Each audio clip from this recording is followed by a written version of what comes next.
Chapter 4. The Reintroduction of Gold in Europe between 1252 and 1492. 1. The Florentine Florin, a turning point in medieval commerce. For centuries after the fall of Rome, Europe existed in a silver age. Gold coinage had vanished from Western circulation. It became a luxury reserved for the Byzantine East and the Islamic caliphates. But by the mid-13th century, things were changing. The Italian city-states were growing, driven by the crusades, by the expansion of Mediterranean trade. They demanded a high-value currency. Silver could no longer provide it. The solution emerged in 1252 from the city of Florence, the Fiorino d'oro, the gold florin. This small coin, just 3.5 grams of 24-karat pure gold, became the spark that reignited the European gold economy. It established the financial dominance of the West. The florin was a masterpiece of economic stability, of symbolic branding. On one side, it bore the Julion, the lily flower of Florence. On the other, the image of St. John the Baptist, the city's patron saint. But its true power lay in its uncompromising purity. Medieval monarchs frequently practiced debasement, mixing base metals into silver coins to pay off debts. But the Florentine Republic maintained the florin's gold content with religious zeal. This reliability turned the florin into the dollar of the Middle Ages. It provided the necessary trust for long-distance trade. Merchants from London to Constantinople could settle massive contracts without constantly needing scales or an assayer. The introduction of the florin marked a fundamental shift in the European mindset. It signaled the return of capital accumulation. With a stable gold unit, the great banking houses of Florence could develop sophisticated systems. The Bardi, the Peruzzi, later the Medici. Credit systems, insurance, double-entry bookkeeping. Gold was no longer just a hoard kept in a church treasury. It was a liquid asset, fueling the early machinery of capitalism. The florin's success forced other European powers to follow suit. Within years, Genoa issued the Genovino. Venice introduced the ducat, creating a competitive landscape of prestige currencies that defined the late Middle Ages. However, the reintroduction of gold brought complex challenges. Bimetallism came to the forefront of European politics. The fluctuating ratio between gold and silver created a monetary seesaw. When the value of gold rose relative to silver, gold coins would disappear from circulation. People hoarded them or exported them to markets where they fetched a higher price. This forced medieval governments into constant cycles of adjusting mint ratios, a struggle that would dominate economic policy for the next 600 years. The florin was not just a coin. It was the catalyst for the first truly international financial system, setting the stage for the Renaissance and the Age of Discovery. 2. The return of gold coinage in Germany and France. Following the success of the Florentine Florin, the monarchies of Northern Europe realized something important. Maintaining a purely silver-based economy would leave them at a severe disadvantage. The prestige and stability of gold became a matter of national sovereignty. In France, the return to gold was championed by Louis IX, Saint Louis. He introduced the écu d'or in 1266, but it wasn't until the 14th century that French gold coinage attained real volume and regularity. Under Philippe VI and Jean le Bon, the franc et cheval emerged, finally able to challenge the Italian monopolies. The French kings viewed gold not merely as a tool for merchants, it was a royal metal, signaling the centralization of power against feudal lords who had long controlled provincial silver mints. In the Germanic lands of the Holy Roman Empire, the path was more fragmented. The empire was decentralized. Various electors and free cities issued their own gold units. The most significant development was the creation of the gold gulden, modeled directly after the Florentine florin. By the mid-14th century, the Rhineland Mint Association was established, establishing a collective gold standard for the Rhineland. This was a crucial step in European economic history. It demonstrated that gold could serve as a unifying force across diverse political jurisdictions, providing a stable common market even without a strong central government. However, the return to gold in the north was fraught with difficulties. Unlike the Italian republics, which prioritized mercantile stability, the kings of France and the German princes often succumbed to temptation. The temptation of arbitrage. They frequently altered the legal tender value of their gold coins to profit from the fluctuating silver-gold ratio. This led to a state of monetary warfare. Gold would flow out of France into Germany, or vice versa, depending on which mint offered a slightly better rate. These currency wars of the 14th century proved something important. While gold was a universal constant, the national systems managing it were intensely competitive, often chaotic. Furthermore, the introduction of gold created a stark social divide. Silver remained the money of the people, used for wages and local markets. Gold became the money of the state and international finance. This dual-track economy allowed for massive architectural and military expenditures of the late Middle Ages, but it also made the poor particularly vulnerable to inflation when kings debased the silver to protect their gold reserves.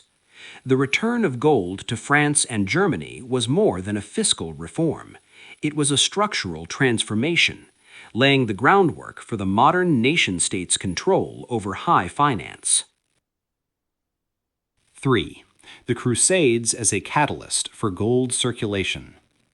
The resurgence of gold in medieval Europe was not merely a result of internal economic growth, it was profoundly accelerated by a violent and transformative encounter with the East, the Crusades. For centuries, the Byzantine Empire and the Islamic caliphates had maintained gold-based economies, the nomisma and the dinar. While Western Europe remained trapped in a silver-constrained feudalism, the Crusades acted as a massive hydraulic pump, drawing dormant gold reserves from the Levant and Constantinople, injecting them into the parched mains of the European market. This movement occurred through three primary channels: military plunder, the payment of massive ransoms, the opening of direct trade routes. The most dramatic instance of this gold transfer was the Fourth Crusade and the sack of Constantinople in 1204. The crusading armies seized centuries of accumulated Byzantine bullion, melting down sacred icons, imperial vessels, ancient statues, to pay off their debts to the Venetian fleet. This influx of Eastern gold into Venice and other Italian maritime republics provided the literal raw material for the first gold coins of the West, the florin, the ducat. Without this massive displacement of Byzantine wealth, the reintroduction of gold coinage in Europe would likely have been delayed by decades. Beyond plunder, the Crusades institutionalized the use of gold in international diplomacy and warfare. The payment of royal ransoms required the mobilization of gold on a scale previously unknown. King Louis IX of France was captured in Egypt. The astronomical sums paid for his release forced European monarchs to develop sophisticated taxation and credit networks, effectively teaching the West how to manage a high-value metallic economy. Furthermore, the military orders developed early forms of international banking, the Knights Templar in particular. A pilgrim or knight could deposit silver in Paris and, through a letter of credit, receive the equivalent value in gold in Jerusalem, facilitating a liquidity that bridged the two worlds. Ultimately, the Crusades permanently altered the balance of trade between East and West. The establishment of crusader states in the Levant created permanent gateways for Eastern luxuries, spices, silks, precious stones, which could only be purchased with gold. This period marks the beginning of the Eastern Drain, where European gold began its long journey toward the markets of India and China. But the immediate effect was a gold revolution in Europe. By the late 13th century, gold was no longer a mythic substance seen only in reliquaries. It was a functional tool of the merchant class, forever ending the isolation of the European economy. 4. The Venetian ducat, the standard of the Mediterranean. While the Florentine florin was the pioneer of the European gold revival, it was the Venetian ducat that became the most enduring and trusted gold coin in history, later known as the zecchino. Introduced in 1284 by Doge Giovanni Dandolo, the ducat was Venice's response to the rising economic power of Florence. But unlike other medieval currencies that suffered from frequent weight reductions or debasement, the ducat maintained legendary consistency. For over 500 years, from its inception until the fall of the Venetian Republic in 1797, the ducat never changed. Not its weight, 3.545 grams, not its extraordinary purity, 99.47% fine gold. This architectural stability made it the anchor of global trade, particularly in the vast markets of the Levant and the Silk Road. The iconography of the ducat was a masterclass in religious and political branding. The obverse depicted the Doge of Venice kneeling before St. Mark, receiving the banner of the Republic. The reverse showed the figure of Christ, surrounded by an elliptical halo of stars, the mandorla. This sacred imagery served as a divine seal of quality. In an era where merchants were paralyzed by the fear of counterfeit or clipped coins, the gold of Venice was accepted without hesitation, from the bazaars of Cairo to the counting houses of Bruges. The ducat became so dominant, it effectively served as the international accounting unit for the spice and silk trades, bridging the gap between the Christian West and the Islamic East. The production of the ducat in the zecca, the Venetian mint, was a matter of extreme state secrecy and industrial precision. Venice controlled the flow of gold from the Hungarian mines and the trans-Saharan trade routes, ensuring a steady supply of bullion to feed its minting presses. This control allowed Venice to issue millions of ducats, which functioned as a liquid navy. Where Venetian warships could not reach, Venetian gold did. The ducat was used to pay vast mercenary armies of the Italian wars, to bribe Ottoman officials, to fund the magnificent Renaissance palazzos that lined the Grand Canal. It was the physical embodiment of the Serenissimi's maritime supremacy. Furthermore, the ducat played a pivotal role in the evolution of modern banking. Because of its unvarying value, it became the preferred metal for exchange contracts and early insurance premiums. It provided a stable baseline that allowed Venetian bankers to calculate interest rates and risk across decades. The ducat was not merely a coin. It was the world's first truly universal financial instrument. Its legacy proved that in the world of gold, constancy is the highest virtue. By refusing to alter its coin for short-term gain, Venice secured its place as the financial heart of the Mediterranean for half a millennium. 5. The English noble, gold diplomacy in the north. While the Mediterranean was awash in florins and ducats, northern Europe remained different. England, in particular, remained a stronghold of silver. Nearly a century after the Italian gold revival, it wasn't until the reign of Edward III, amidst the opening salvos of the 100 Years' War, that England successfully established its own gold standard. Following a failed attempt with the gold penny and the short-lived florin, the English crown introduced the noble in 1344. This was not merely a fiscal necessity, it was a magnificent piece of political propaganda. The noble was larger and more impressive than its continental rivals, depicting the king standing in a ship, sword and shield in hand, symbolizing England's claim to the mastery of the seas. The noble represented a bold attempt to integrate England into the high finance networks of the continent. Edward III understood something crucial. To fund his campaigns in France and to secure alliances with Flemish weavers, he needed a currency that spoke the language of the international elite. The noble, valued at 6 shillings and 8 pence, 1/3 of a pound, was crafted from 23-karat gold. Its weight and value were carefully calculated to compete with the French écu, creating a monetary weapon that could bypass the fluctuating exchange rates of the provincial silver markets. However, the introduction of the noble highlighted the perilous nature of medieval bimetallism.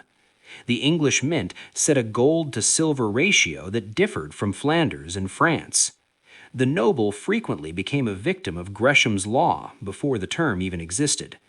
If gold was undervalued at the London Mint compared to the markets in Bruges, the nobles would be smuggled out of the country as fast as they were struck, melted down, and sold for silver. Edward III was forced to pass draconian laws against the export of bullion. Yet the economic magnetism of the continent was often stronger than the king's decrees. Despite these struggles, the nobles succeeded in establishing the prestige of English gold. It became the favored coin for legal fees, royal gifts, high-stakes ransoms throughout the 14th and 15th centuries. Its unique imagery also served as a reminder that gold was the metal of sovereignty. By placing himself on a ship on the face of a gold coin, Edward III asserted that English power was no longer confined to an island. It was a liquid golden force capable of crossing the Channel.